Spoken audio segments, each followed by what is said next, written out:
We're here today testing out my new Bayou Classic burner. It's one of these high pressure ones that supposedly heats up to like 185,000 BTUs. I'm doing the initial burn here today because I'm hearing that you have to burn off that initial paint layer that's right above the burner, and it gives off a really toxic smell while the paint is burning. So I'm doing that. Supposedly you have to let it run for about 20 minutes in order for that stuff to burn off.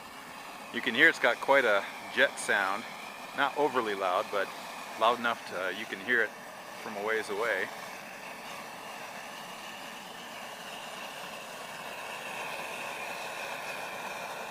It's got a nice blue flame, and it's only orange where it's burning the paint off the grill right now. We're going to let this run for a little while and see what happens. I want to see how much of that black paint's going to burn off. And then it'll have to cool down for a while. So we'll come back in a little bit. Okay, the flame's been going for about 10 minutes now. And as you can see in the middle, that black paint is burning off pretty bad.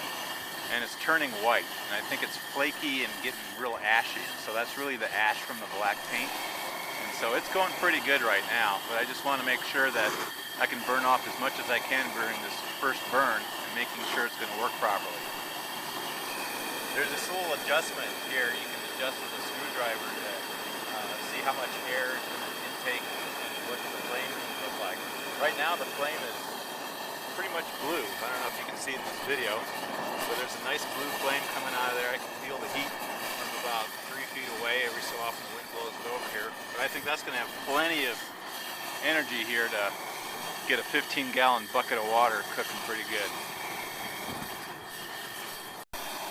Okay, it's been just about 20 minutes since I turned on the burner for the first time. You can see quite a bit of the black paint has burned away, leaving a white ash on top there.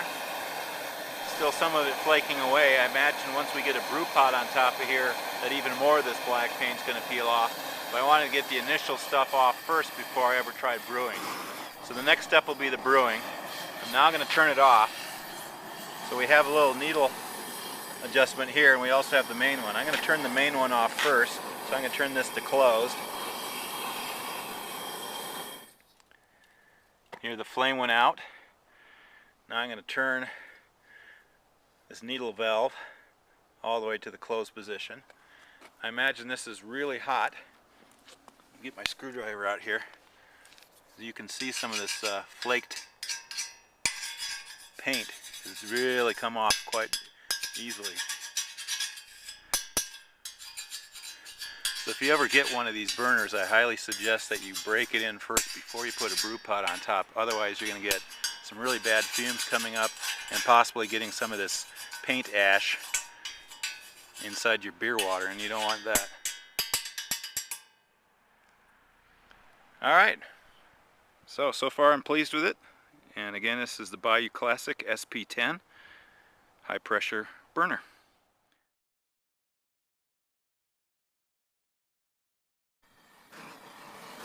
We're here today testing out my new Bayou Classic burner.